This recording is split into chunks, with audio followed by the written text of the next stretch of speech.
One of the most intriguing young players on the Warriors roster is Ryan Rollins. The Warriors traded a second-round pick along with cash in order to move up to draft him.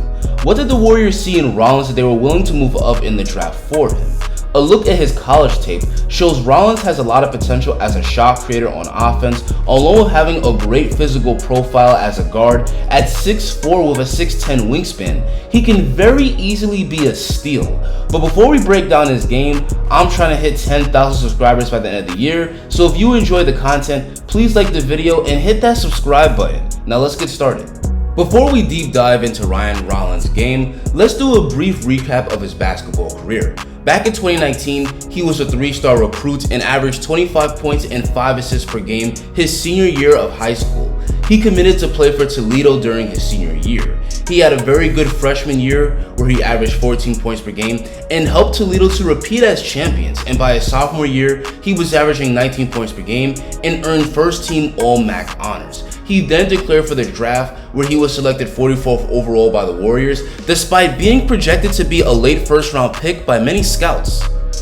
So what makes Rollins potentially a steal? At Toledo, Rollins was one of the top shot creators in college basketball. Probably his biggest strength is his ability to score in the mid-range. He's got a really nice mid-range pull-up. He's a crafty ball handler that can use moves like crossovers and step backs to create clean looks for himself from mid. And he likes to post up smaller guards and use his size to hit fadeaways over them.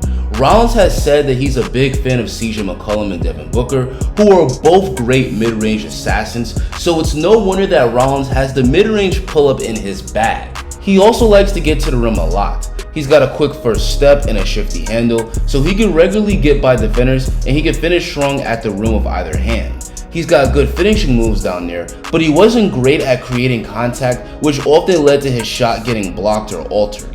He was an efficient finisher in college, but he'll need to be even better at the next level. When it comes to his 3-ball, he's a capable shooter from deep, but his shooting numbers weren't good. Rollins only shot 31% from deep last year, but there is some hope that his shooting could improve in time. Not only does he have a smooth looking release, but he shot 80% from the free throw line last season, and free throws tend to be a good indicator of how good a shooter you actually are. So as we can see, Rollins can be a legit 3-level scorer, but he needs to improve his skills, his 3-point shooting in particular. In terms of his playmaking, he does have the court vision and accuracy to find the open man, whether it's in the half court or in transition. He's also a good pick and roll passer, showing the ability to set up the roll man for easy baskets. But he's also very much a score-first guard that's mostly looking for his own shot, which is reflected in his assist numbers being low in college, only averaging 3 assists per game last year.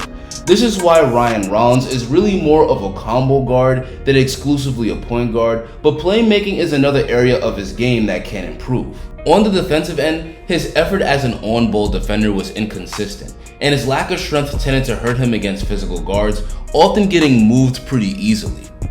A positive was that he was pretty good at getting steals. He plays with great anticipation in the passing lanes, and with his long arms, he's able to easily rack up steals and deflections. This is why he averaged nearly 2 steals per game. He also rebounds pretty well for a guard, averaging 6 boards a game last year.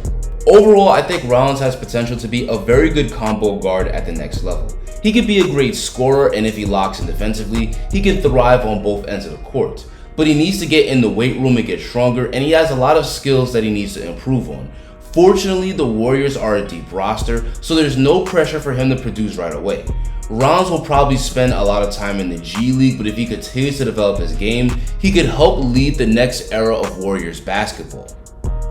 The Warriors drafted another combo guard in Jordan Poole 3 years ago, and after developing him slowly, he had a breakout season and helped the Dubs to win the title. So Rollins probably got drafted to the best organization to help him maximize his potential. Anyway guys, that's going to be the end of the video. Tell me in the comments if you think Rollins can be a steal for the Warriors. Make sure you like the video and make sure you're subscribed to more hoops, because I'm going to keep you guys informed on the latest Warriors news, so you don't want to miss a single upload. Another draft pick with a lot of potential on the Warriors is Guy Santos. Click this video to see why he's an absolute stud for the Warriors.